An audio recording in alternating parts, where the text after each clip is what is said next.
Hello everyone, I'm standing right now in what used to be a Northwest Mounted Police barracks, and we have a rich history of bootlegging and all those kinds of things here in the past, because we're in a pass and you have to get the alcohol through the mountains in some way.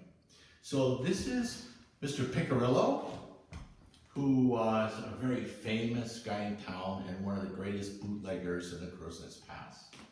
Over here is his friend, Florence Lissandro, who my mother and grandparents told me was just a lovely, sweet girl and very innocent, good young woman in our town.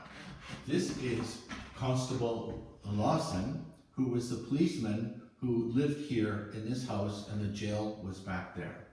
So one day, over a big argument that I won't get into, Picarillo drove up here to the front of the police barracks, and Florence happened to be in the car, and there was a confrontation about bootlegging and shooting between him and the constable, and he shot the constable to death right here on the man's front steps, on the constable's front steps.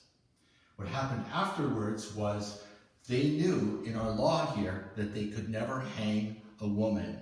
So Florence took the blame for the shooting, knowing that she would get off and she would never hang. And what happened was the court at that time in 1922 found them both guilty because she said she did it and then they proved it did. And I think she's the only woman in all of Canada to ever be hanged. She was the first one for sure.